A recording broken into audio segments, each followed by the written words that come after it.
Immediately Chiamaka entered the room, her mother locked the door from outside. Chiamaka was confused. What's going on, Mama? Why did you lock the door? She banged and pushed the door, trying to force it to open, but to no avail. She paced about in the room, wondering what was going on. It then occurred to her that they wanted to marry out her sister in her place. A long time ago, in a little village called Anozie, there lived a hunter called Chinedu. He wasn't very wealthy, but he was okay. Chinedu was very handsome and hardworking. He had a beautiful wife called Cecilia and two beautiful daughters, Adaku and Chiamaka. Many ladies wished to be in Cecilia's shoes, despite the fact that Chinedu was not wealthy. He still employed a maid who would take care of all the chores. He didn't want his wife and children doing anything. Adaku, their first daughter, was very strong-headed and lazy. Her father spoiled her. He would not let her do house chores or any other kind of work. My princess must not lift a pin. It is the job of the maid to do the chores while I take care of you, your mother, and younger sister. He would always tell her that her own job was to eat and look beautiful. Chiamaka, their second daughter, was calmer and loved to work, though her father would tell her not to do any chores, just like Adaku, but she would not listen. Papa, I love to help in the kitchen. Doing the chores makes me very happy, Chiamaka would tell her father anytime he told her to be a princess and not do chores. Adaku grew bigger and bigger as all she did was eat, sleep, and look beautiful. She was very proud and troublesome. She would fight wherever she went, and when she came back, her father would support her. She did not have any friends as the other children in the village avoided her. Adaku looked bigger than her age. At age 23, she looked 27 because of her size. No suitors were coming for her. Everyone knew how troublesome she was. This was a problem for Chiamaka. She was just 20 and already had lots of suitors coming to ask her hand in marriage. Chiamaka had a lover. His name was Ugochukwu. They loved each other so much that everyone in the village knew this. According to the laws of Anozie, the first daughter of every family must get married before their siblings. The younger daughters are not allowed to get married until the eldest is married. Chiamaka kept rejecting all the suitors that were coming for her, not only because it is tradition that her sister must marry first, but also because she loved Ugochukwu and he had promised to make her his wife as soon as her sister got married. Ugochukwu was a fine young man and a very successful trader. He was the man of every young girl's dream in the village. He chose Chiamaka because she was calm, intelligent, very beautiful and reserved. They were so fond of each other. She was the love of his life. It was also a tradition in Anozie that all the young ladies must marry as virgins, and no married woman is allowed to sleep with another man. Chiamaka and Ugochukwu knew this, so they were willing to keep themselves until they were married. When suitors came for Chiamaka's hand in marriage, she would direct them to her sister instead. Adaku was not even helping matters. Even when suitors were around, she would still be seen lazing around while her sister was working with the maid. I'm a beautiful girl and a princess. Any man that cannot see that does not deserve me, Adaku would always boast whenever she was rejected by Chiamaka's suitors. Years went by and Adaku could still not find a husband. She was looking older and bigger. She became very worried. She would sit outside the house and cry, blaming her sister for her misfortune. One early morning, when Chiamaka was going to the stream, Adaku went to Chiamaka and said, "Chi, I would like to come with you to the stream today. There is something I want to discuss with you on our way there."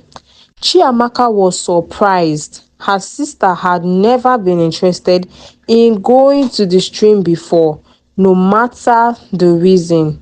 "Okay," Chiamaka said as she tried to hand over a water pot to Adaku. "May the gods forbid," Adaku shouted. "A whole me, Adaku. Carry a pot to the stream. To do what with it?" she asked. "Don't get it wrong, Chi. I'm only following you to the stream because I want to discuss something with you along the way. I'm not following you to fetch water."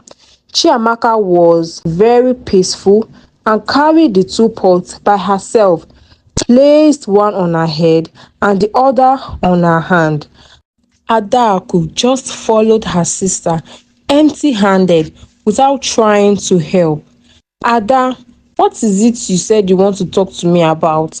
Chiamaka asked. Adaku told Chiamaka that she was the reason why suitors were not coming for her. She told her that if she loved her as her sister, she would stop doing all the hard work and also eat so she would be as big as her. Chiamaka looked at Adaku in surprise. "How is this supposed to help you?" she asked. Adaku foolishly replied, "If both of us are in the same size, the men looking at you would also look my way." Chiamaka was confused. This made absolutely no sense to her.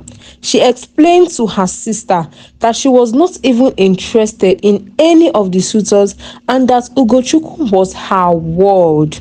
She went further to explain that she was the reason why Ugochukwu had not come to ask her hand in marriage yet. Adaku was angry. "So you cannot make sacrifices for your beloved sister," she said, very furious. "With all due respect, Ada, I don't think I am your problem. You need to eat less and work on your attitude," Chiamaka advised. Adaku found this very offensive. She turned back and headed home in anger. She thought of ways to teach Chiamaka a lesson. She wasn't getting any younger and people were beginning to gossip about her. Adaku cried to her parents. Chinedu was heartbroken. He never wanted any of his children to be sad for any reason. Adaku told her parents that she had a plan to get her married. Her parents were excited that at last she would be married. She explained to her parents that they should deceive the next suitor that comes for Chiamaka's hand in marriage. Her parents were not pleased with this, but they later agreed because they wanted her to get married. Ugochukwu was getting impatient. He wanted to marry the love of his life. He was tired of waiting for Adaku, so he decided to go ahead and ask Chiamaka's hand in marriage. In Anozie village, a man does not get to see his bride on their wedding day. She would be covered thoroughly from head to toe as a sign that she is being married as a virgin. The husband is only allowed to take off the cover in the night when they had gotten home. This had been the tradition of the people for generations. If the man should get home and find out that the bride was not a virgin, he would raise an alarm and the woman would dance naked at the market square and be banished. Ugochukwu went to Chiamaka's parents and made his intentions known. He explained that he had gotten tired of waiting for Adaku to get married. He told them he was willing to face whatever consequence the elders had for me as long as he was married to the love of his life. Chinedu and Cecilia agreed for Ugochukwu and Chiamaka to get married. Chiamaka was very happy. She would finally be with the love of her life, and she did not care what the consequence was. On the day of the ceremony, Chiamaka went into her room. Her mother was supposed to come dress her up, cover her properly, and bring her to her husband. "Mama, I am going to the room. Please hurry up and come dress me," Chiamaka said to her mother with so much excitement. "Go ahead, I am right behind you," Cecilia replied to her daughter. Immediately Chiamaka entered the room, her mother locked the door from outside. Chiamaka was confused. "What's going on, Mama? Why did you lock the door?"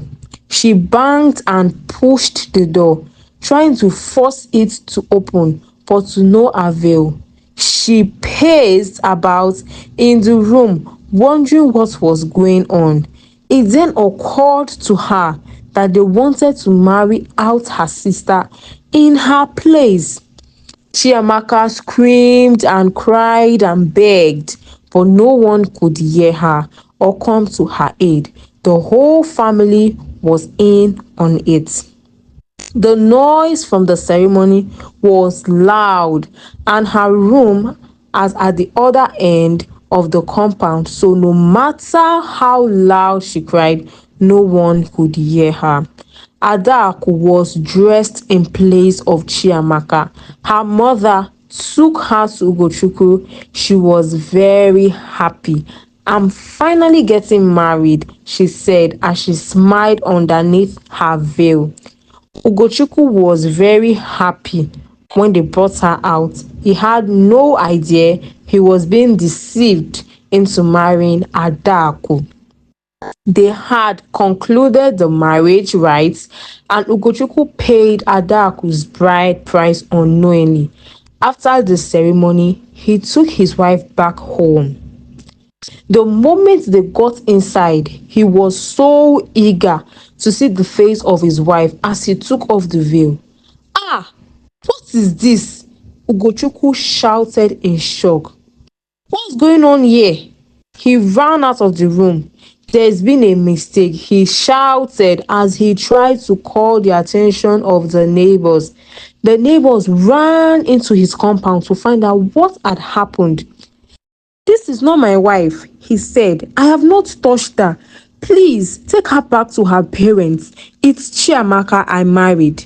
Adaku lied that Ugochukwu had already slept with her and disvirgined her. Her parents said they could not take her back as he had disvirgined her, and also by tradition, he cannot marry the younger daughter if the first one is not married. Ugochukwu was very sad. He had been trapped and cheated. The elders of the village supported Chinedu and Cecilia because by the laws of their tradition, they were right. Ugochukwu had no choice but to accept Adaku as his wife, but he never loved her. Chiamaka, on the other hand, was very hurt. They have robbed her of her happiness. Ugochukwu was her life. They cannot live without each other. They had taken an oath that they would never be with anyone else. Despite being married to Adaku, Ugochukwu never touched her or even slept in the same room with her. It was as if she was not existing. Him and Chiamaka still saw each other in secret. Sometimes he would not come back home for days because he was with Chiamaka. Adaku did nothing in the house. She didn't even know how to cook. She would lazy around all day. She took a maid that would clean, cook, and do all the chores. Her work was to eat, sleep, and paint her face. Then, when she was sad, she would cry and blame the gods for her misfortune. Years passed and Adaku was not pregnant because Ugochukwu had never touched her or even found her attractive. Even when she tried to seduce him, he would just push her away and warn her never to come close to him again. Adaku was very lonely with no friends, no lover, and even her husband was a stranger to her. She started looking for a means to help herself. Every day, Namdi, her father's friend, who was also a hunter, would pass in front of their compound on his way to the bush and on his way back. Since her husband was not always at home, she would wear revealing clothes and stand in front of the compound waiting for Nnamdi to pass. Nnamdi was Adaku's father's friend, though her father was a bit older than him. Unlike Adaku's father, Nnamdi was a very rich and successful hunter. He was married with 3 children. She did this every day, trying to seduce Nnamdi. Luckily for her, she was able to get Nnamdi's attention and started having an affair. Nnamdi would sneak into Ugochukwu's compound to sleep with his wife whenever Ugochukwu leaves for the market. He would sneak back in the evening on his way back from hunting before going home. Nnamdi started ignoring his wife because of Adaku. He would take the bush meat meant for his wife and give it to Adaku. Amanda, Nnamdi's wife, noticed her husband's change in character. She noticed he was ignoring her and started being suspicious of him. She knew there was something wrong and decided to get to the bottom of it. The maid had informed Ugochukwu that his wife was having an affair with someone.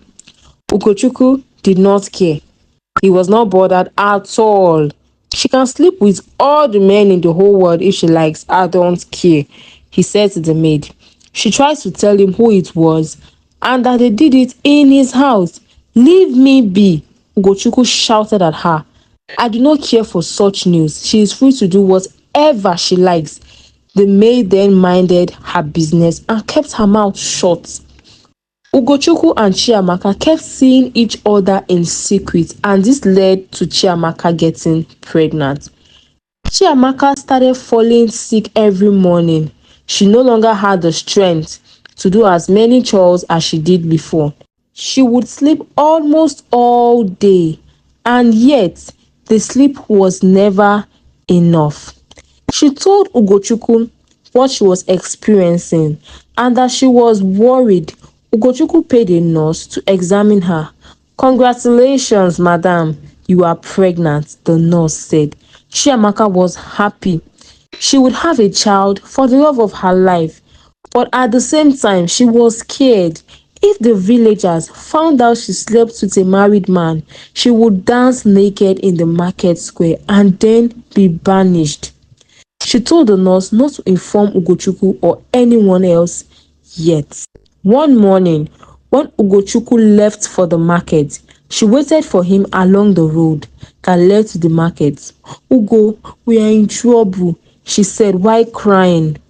Ugo, who doesn't like to see Chiamaka hurt, rushed to her. What is the matter, my queen? Chiamaka gave Ugo the news of her pregnancy. Ugo was happy at first. Then it dawned on him that they would be punished if the news got out. Ugo would also dance naked in the village square, but only the woman would be banished. He became sad. There was no way he would let Chiamaka and his unborn child go through such humiliation. "What do we do?" he asked Chiamaka. They both concluded that they would run away together before the pregnancy starts to show and start a new life in another village. Chiamaka's mother, who had been noticing the changes in her, was already suspecting that she was pregnant. One morning, she noticed Chiamaka vomiting. "This girl has killed me," she said as she walked up to Chiamaka. She asked who was responsible for her pregnancy, and immediately Chiamaka started crying. She told her mother that it was Ugochukwu. Cecilia was furious. "So you rejected all the suitors that were coming for your hand in marriage, only for you to go and get pregnant for your sister's husband? You are a disgrace," Cecilia shouted. That evening, when Chinedu came back from the bush, his wife narrated to him what had happened. They called Chiamaka and kept on raining insults on her for bringing disgrace to the family. Chiamaka could not hold her anger at this point. She reminded her parents how they had cheated her and deceived the love of her life into marrying her sister. "Ugochukwu and I took an oath, and for that reason, we can never be apart. He can't even sleep with any other woman, so he has never touched Adaku," she said. "We are even planning on running away to start our lives somewhere else." Chiamaka's parents became scared when they heard the plan that she had with Ugochukwu. "It has not gotten to that, Chi. Why not invite Ugochukwu over so we can talk things out as a family?" her father said to her. Chiamaka invited Ugochukwu over and they all agreed that Ugochukwu should marry her before news got out that she was pregnant. Ugochukwu was so happy about this. He did not hesitate as this was what he had always wanted. Adaku was not aware of her sister's pregnancy or the marriage. It was a small ceremony. The night Ugochukwu brought Chiamaka home as his wife was the happiest day of his life. Adaku was filled with rage. She became very bitter. She complained about everything and maltreated her sister whenever Ugochukwu was not around. Nnamdi could no longer visit Adaku in her house since Chiamaka was now in the compound too. They started meeting in the bush. Adaku's maid told Amanda that her husband was having an affair with her wicked madam. Amanda was shocked and very angry. The next day, she went to confront her, but Adaku beat her up mercilessly. Adaku told Nnamdi that his wife came to assault her. When Nnamdi got home, he still beat up his wife again, claiming she went to disgrace him over a false accusation. Since Amanda did not have proof, she did not report to the elders. She decided to get proof of her claim before going to the elders. She started trailing her husband. She would hide behind trees and bushes and followed him anywhere he went. Soon, she found out their meeting points and how often they meet and the exact time too. Amanda went to the elders and told them everything that had been going on and how her husband and his mistress beat her up when she confronted his mistress. "How dare Nnamdi do such a thing?" her elder brother, who was one of the elders, said in anger. "He must be punished," they all said in unison. They made an arrangement with Amanda to catch them red-handed. They went earlier and hid in the bush, waiting for them to come. Adaku and Nnamdi, who had no idea of what was going on, met in their favorite spot in the bush. They were already naked and sleeping with each other when the elders jumped out of their hiding spots with Amanda. "Abomination! Abomination!" they shouted. They bundled them to the king's palace naked. The king was very disappointed in Nnamdi. They expected such kind of behavior from Adaku, as everyone knew she was capable of such a thing, but not Nnamdi. "Why would you sleep with another man's wife?" the king asked Nnamdi. "If your wife wasn't satisfying you, why can't you take another wife?" he said. The king judged them according to the laws of the land, and they both danced naked in the market square. Nnamdi made a cleansing sacrifice to the gods and paid a huge fine, while Adaku was banished. Her parents cried, but there was nothing they could do. They blamed themselves for everything that had happened, and they begged for Chiamaka's forgiveness. Chiamaka and Ugochukwu lived a peaceful and happy life, and they had a bouncing baby boy. The moral lesson of this story is that instilling ethical values in our children is crucial for shaping their character and guiding their choices. When we teach them empathy, honesty, kindness, and respect, we equip them with tools to navigate life's challenges. These values become the compass that directs their decisions and lifestyle.